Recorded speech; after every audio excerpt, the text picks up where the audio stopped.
نعرف ازاي ان ربنا بيحبنا لو فينا الصفات ديت. ايه هي الصفات دي؟ تعال نشوف ايه هي. اول حاجة، لو لقيت ربنا بيوفقك للطاعة. يعني لقيت ربنا بيوفقك للصلاة، بيوفقك لقراءة القرآن، بيوفقك تقرأ اذكار، بيوفقك لحاجات زي كده، يعني الاعمال الصالحة. تعرف ان ربنا. تاني حاجة، البعد عن المعاصي. اما بتلاقي ربنا سبحانه وتعالى بيبعدك عن المعاصي. المعاصي قدامك كده وتلاقي ربنا بعدك عنها، لا انت مش عارف تعملها او مش عايز تعملها. لا انا مش هعمل ده عشان حرام، لا انا مش هعمل ده عشان غلط، انا مش هعمل ده عشان خاطر ربنا. تلاقي نفسك من غير ما تحس ان انت بتبعد عن المعاصي ديت. وتحس ان في طمأنينة في قلبك كده، تحس ان انت دايما مطمئن، ان انت دايما في طمأنينة في قلبك، مش قلقان من حاجة، مش متضايق من حاجة. تعرف ربنا بيحبك. تالت حاجة، حب الناس. اما لا الناس بتحبني كده من غير سبب. يعني تقولك انا بحب فلان ده لله، انا كل ما اشوف فلانة دي بحبها كده، سبحان الله، لله في لله. مش القريب بس، ده الغريب. القريب كده كده ايه، قرايبنا بيحبونا، إيه، اخواتنا كده بيحبوا، لكن الغريب برضو لما يشوفك يحبك. انا بحب فلانة دي، إيه ما شاء الله في نور في وشها، ما شاء الله. اول ما اشوفها احس ان تبقى محبوب كده بين الناس، زي ما ربنا سبحانه وتعالى قال لسيدنا جبريل: يا جبريل ان الله يحب فلانا فاحبوه. فربنا يحط له القبول في الارض ويحبب فيه الناس. رابع حاجة، الابتلاء. الابتلاءات، في ناس كتير ربنا مبتليها سبحانه وتعالى لحكمة في كده. في ناس دايما تقولك وانا اللي بيحصل معايا كده، انا دايما بطلع في مشكلة، اقع في مشكلة، دايما عندي ابتلاءات، دايما عندي حاجات في حياتي دي ابتلاءات. ده برضو دليل ان ربنا بيحبك. مش معنى ان احنا ربنا بيبتلينا يبقى بيكرهنا او بيبقى غضبان علينا او يبقى احنا ناس مش كويسة، لا. الابتلاء برضو دليل ان ربنا بيحبك وان انت قريب من ربنا، عشان كده بيبتليك كتير.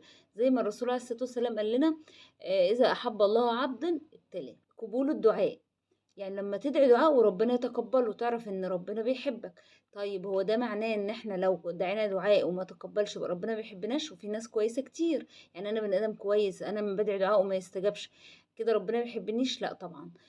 ربنا بيأجل دعائك لوقت معين، وبعدين مش شرط الدعاء يحصل في نفس الوقت.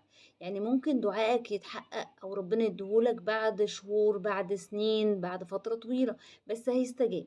مش شرط يستجاب في نفس الوقت. ايه ده، انا دعيت ربنا امبارح وما حصليش اللي انا عايزه، كده ربنا مش بيحبني؟ مش كده. إيه، ربنا شايل دعائك لوقت معين، لسه ما اذنش. كل حاجة عند ربنا بقدر. يعني لما ربنا يأذن بعد شهر، بعد سنة، بعد سنين، ربنا هيتقبل دعائك او هيبقى شايل لك بيه حاجة تانية، او هيرفع لك بيه بلاء. لو لقينا برضو نفسنا بنعمل الحاجة دي، نعرف ان ربنا بيحبنا. ايه هي الحاجة دي؟ العلم. لو لقينا ان احنا عايزين نتعلم بعد سن معين كمان، يعني ممكن 40 50 60 سنة، وعايزين نتعلم، عايزين نتعلم مثلا ايه، احاديث، عايزين نتعلم حاجة في السنة النبوية، عايزين نتعلم في القرآن، عايزين نحفظ قرآن، لان ربنا بيوفقنا للحاجات ديت. نعرف برضو ان ربنا بيحبنا. توفيق للعلم وطريق العلم. زي ما الرسول عليه الصلاة والسلام قال: من سلك طريقا يلتمس فيه العلم سهل الله له طريقه للجنة. كمان اجتناب الشبهات. اجتناب الشبهات برضو من العلامة ان ربنا بيحبنا، ان احنا بنبقى حذرين دايما في تصرفاتنا، ان احنا ايه، لا نجتنب الشبهات زي ما الرسول عليه الصلاة والسلام قال. إيه، فناخد بالنا. لا احنا نخاف نعمل ده عشان فيها شبهة، لا احنا نخاف نروح المشوار ده عشان فيه شبهة، احنا نخاف نعمل ده. اي حاجة فيها شبهة بنحاول نبعد عنها، بنحرص ان احنا نبعد عنها. ده برضو دليل ان ربنا بيحبك فبيبعدك عن الشبهات. حلاوة الإيمان برضو من الحاجات اللي لو احنا حسينا بيها نعرف ان ربنا بيحبنا. يبقى احنا حاسين كده بحلاوة الإيمان، حاسين كده واحنا بنقرأ قرآن مطمئنين كده، في حلاوة كده جوانا، في حاجة حلوة جوانا وانا بقرأ قرآن مبسوطة. وانا بصلي، وانا يعني اي عباده لربنا سبحانه وتعالى وانا بعملها، الاقي في حلاوه ايمان جوايا، والاقي في رضا من جوايا.